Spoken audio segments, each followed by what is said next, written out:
Thank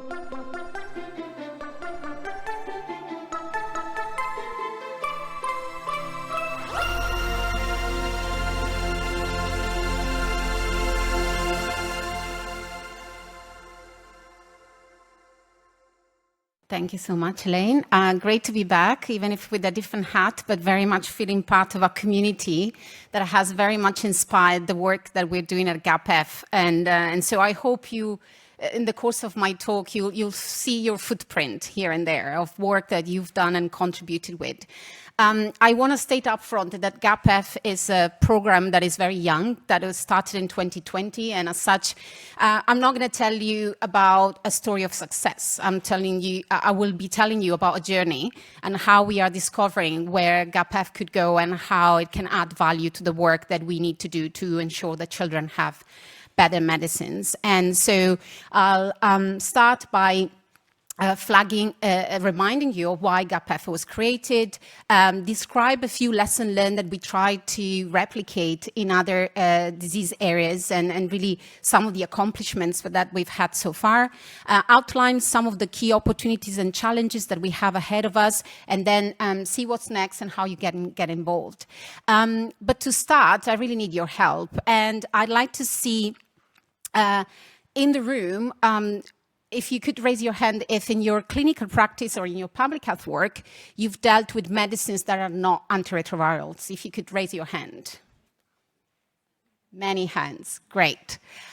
So the question for you is, have you felt that the formulations that you had available were not adequate or optimal for use in neonates, infants, and children?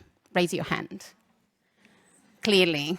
So you perceive there is a gap, and that's very much what we heard from this pretty extensive survey that our partners at Penta have led a couple of years ago, consulting a number of physicians, nurses, and pharmacists around the world that really noted not just the formulations that are missing, but also the numerous formulations that are perceived to be suboptimal, even if perhaps they are designed as child-friendly to start with. And so it's very clear that the perceived need is there. Now, the question you may ask is, are these formulations available? And is it more of an issue of accessibility? And we know that it's quite difficult to date to have very good information about what formulations are available across disease areas and have a really good sense of that.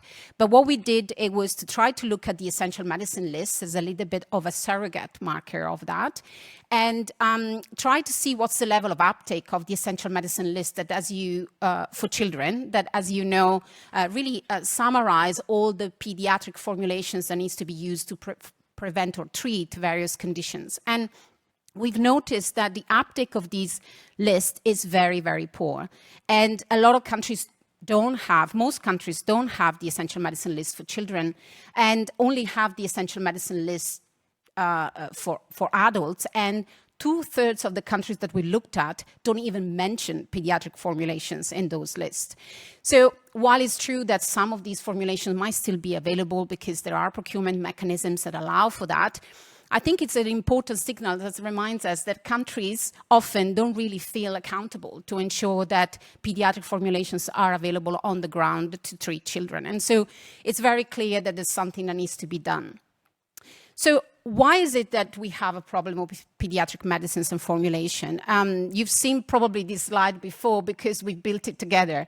And I think that the more we explore other disease areas, the more we see that some of these challenges are very common, starting from the natural history of the disease being different in children, how that means that you need to generate data that is often difficult and takes time to generate, how we have challenges to formulate drugs that are palatable and are easy to administer, and how those formulations cost money, and they do challenge the choices that some of the pharmaceutical companies need to make, particularly when there is lack of incentives and when uptake of these products ultimately end up being quite slow.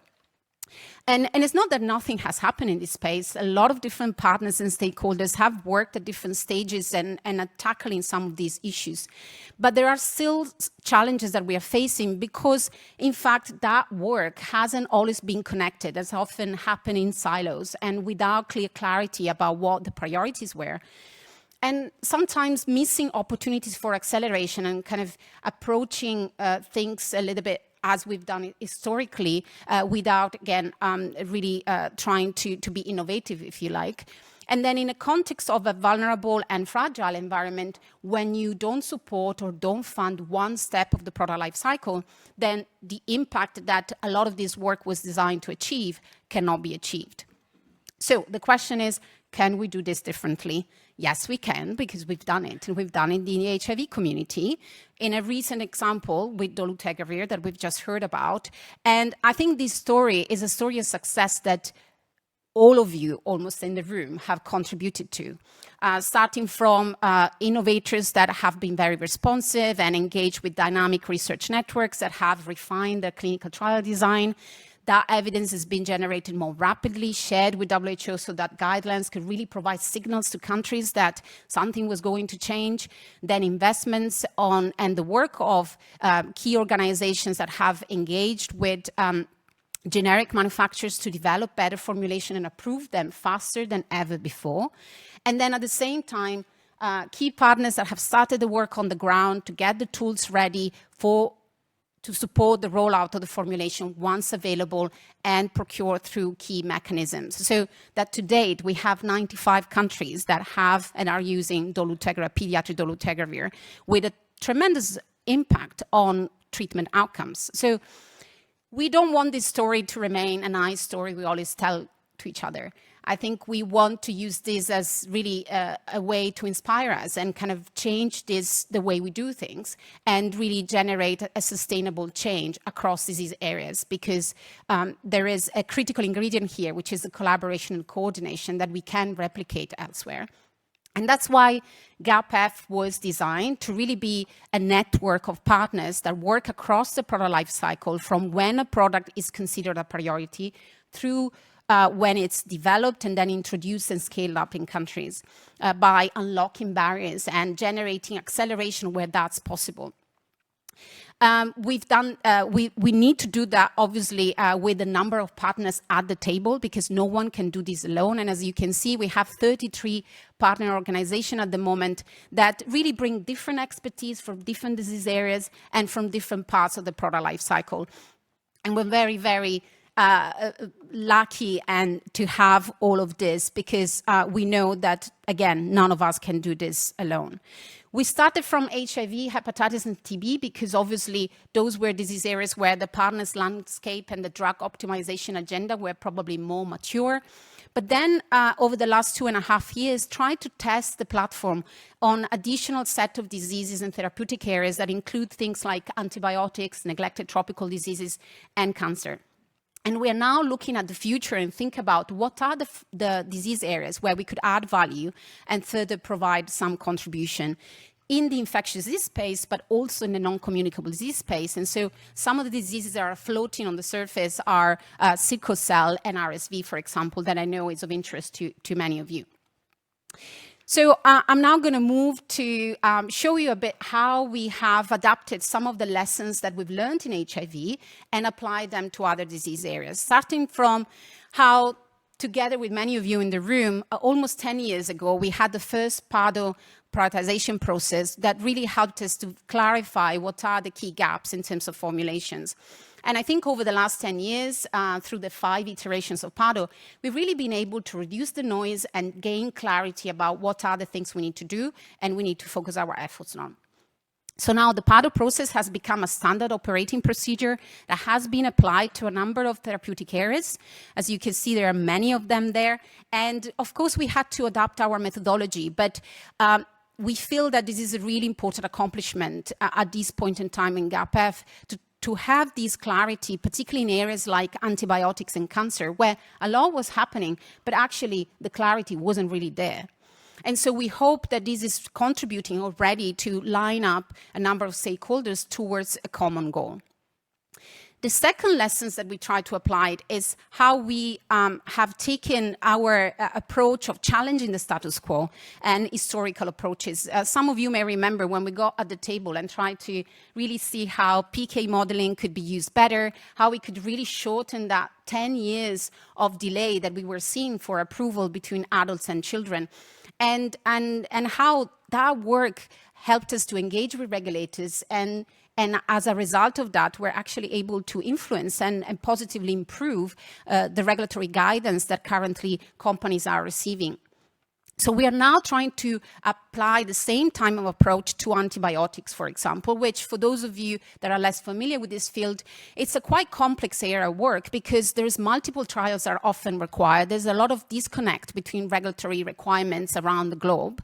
And as a result, there are studies that take quite a long time to be completed, and they often generate evidence that actually doesn't address the indication that you would want to use those novel antibiotic for. So what we're trying to do, and we are making good progress, is to trying to align and move towards a unified pediatric plan so that we can have one approach across the globe and really streamline the type of studies that needs to be undertaken in this space. And we know that similar work can be useful in TB, in neglected tropical diseases, where there are a number of challenges in designing these studies as well. The third lesson is really how we untap the power of the community. And we know that that's certainly very unique of the HIV space. And so what we're trying to do at the moment is build on that and really help the disease areas where a community presence isn't as articulated and supported as it is in the HIV community. And this is just a snapshot of a tool that we've developed to really support community organizations that are interested to really look at the child and not necessarily to a specific disease area, and try to step up their pace and really be vocal about what is needed to get better medicines for children. And the fourth and last lessons that I'll speak about is how we together, and many of you in the room have really led a lot of this work, streamline and improve the formulary and develop tools that allow better use of these products on the ground, including weight band dosing. And this type of work doesn't exist in other disease areas. And we are trying to do some of this by starting from the essential medicine list, looking at the formulations that are optimal, and looking at formulations that aren't. And the last revision of the essential medicine list for children actually was significantly revised because we removed a lot of the formulation we really don't want to see be using in countries, and added ones that are available that simply weren't included in the list. And we've also done really important work to harmonize the weight band dosing approach across disease areas. We know that we have one healthcare worker that often deals with multiple diseases and multiple treatment schedules. So how can we help that work by just making it easier and have the same weight band approach? Now, some of it is possible today, but we hope that moving forward, clinical development program will use this harmonized weight band dosing so that we can align disease areas around the same area of work. Now, I'm going to move to talk about a few opportunities that we have ahead of us, particularly of integrating work across disease areas and also across the continuum of R&D and access. So the first topic is really about how we strengthen the pediatric clinical trial ecosystem. We know that there is a lot of capacity, increasing capacity in low middle income countries in particular, with conducting high quality clinical trials that often inform the approval of novel medicines. Now, we know that that is not always easy, and so that requires novel methodologies, requires incubation of projects that also perhaps are designed to accelerate the evidence generation by using, for example, platform trial approaches that are certainly considered more and more these days. But also, how is it that we can better connect that capacity on the ground? We know that certainly some of you are doing important HIV research, but that expertise could well be applied and useful to other disease areas, particularly infectious disease areas, where maybe that capacity isn't there everywhere. And so can we better connect that capacity? Can we better ensure that once a study is started, enrollment in that study and completion of that study can happen more rapidly? these are some of the ideas that we have that we'd like to really kick off. And I think that these fits very well also a broader agenda that we have at the global level, which is to strengthen the clinical trial ecosystem as a whole. COVID taught us that we need to get ready to be responsive, to be agile, and this is certainly something that we have to build on right now in the peace time. The other key topic that we think provides a lot of opportunity for integration is the way we deliver medicines to children. That's not an issue of one disease area in particular. It's something that is very cross-cutting. And we know that developers do struggle sometimes to know what is the best formulation that actually can fit the need of low and middle income countries. And matching those technologies with the actual products that we know have a highest impact moving forward can be challenging. So together with the NIH and a number of different partners within the network, we are trying to co-create a one-stop shop to try to scan the horizon for new delivery methods, try to assess the suitability in low and middle income countries, and then match it with the priority products that we know can be transformative moving forward. So we're very excited about this idea and very keen to move that forward as quickly as we can. The other piece is about the downstream work. UNICEF has led an important area of work recently that will be launched very soon that is about an agnostic toolkit for product introduction that builds on a lot of the resources that were developed within the HIV community and the TB community, but provide a bit of a suite of tools that can be utilized whenever there is a new product ready to be introduced. And we are working, for example, with initiatives that to date are advancing work on pediatric formulations for schistosomiasis prevention and treatment, and really working with other partners to try to see if the tools that we have could be utilized and adapted to settings where those tools aren't available. The other opportunity here, and I won't go into detail, is really to strengthen partnership with industry. Industry is a critical stakeholder here, and we know that the progress we've been able to make in HIV was a result also of really close partnership with the pharmaceutical sector. So how can we design a framework whereby we have optimal behaviors from the industry side as well as from the global health actors side? And how can we go through the product life cycle in a way that is more efficient, most effective, and that is really of value for both sides of the coin? So here there's just a few ideas of how that can happen, but we are actively working with the pharmaceutical sector to try to unpack how these frameworks look like and how we can implement it over time. And lastly, an opportunity is certainly the one of providing more visibility to funders. We know that there are challenges related to the funding time horizon, the availability of funding, and so ensuring that funders have visibility on what the gaps are, how they can complement each other, how they can partner and actually develop funding streams that are more joined up, and then moving towards a future where perhaps there is more pooling mechanisms where resources can be activated and utilized at any point with a potentially longer time horizon to adapt to the work. So this is work we've started to do. Of course, it takes time, but it's certainly something that we see requires a lot of engagement. Now, I've told you a lot about what we could do and the ambition that we have moving forward, but it's important we acknowledge some of the challenges that we're facing. As I said, we're growing and there are some growing pains. And I think the number one challenge that we are facing is very much the limited capacity that results from limited resources that are available. We know that limited resources is an issue for all of us working in global health to date, and how we compete for those by obviously.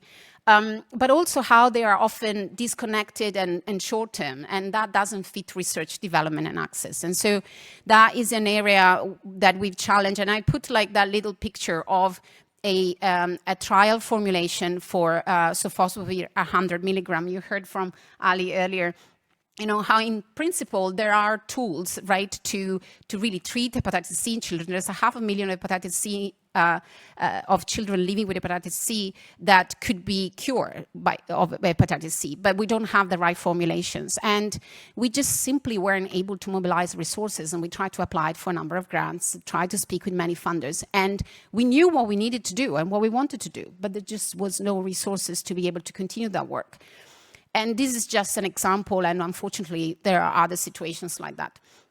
The other thing is that there are disease areas where the political will and the partners landscape is very different to HIV. I think we need to acknowledge that. In HIV, we've had a lot of really stars aligning, and that's not always the case in other disease areas, particularly when you look at neglected tropical diseases or NCD, where perhaps that partners landscape is still developing. We know we need to adapt our principles and strategies. We know that that's easier for infectious diseases, but when it comes to NCD, there is a whole new lesson that we need to learn. And I think that we saw that very clearly when started to work on cancer, for example. So, you know, it's not a cookie cutter. We're going to have to really evolve as we go and kind of learn by doing and really adapt our strategy. And then one last reflection is about the vertical programs. We particularly coming from the HIV community expect that, you know, that efficiency and connection between partners is going to be there everywhere. But we are discovering that, you know, in the NTD space, there is a lot of donation programs that are basically the only way to get products in countries. And that doesn't allow you a lot of space to actually do work in the way we've done in HIV. And if you look at the maternal child health platform and how the commodities, the basic essential commodities are delivered at the MCH level, you will notice that, in fact, that it's poorly implemented. And so particularly when you're thinking about medicines that are used, again, outside of vertical programs, that's not easy. So, and lastly, obviously, we have 33 partner organizations. That's the beauty and the power of GAPF, but also there are competing priorities that we need to be aware of.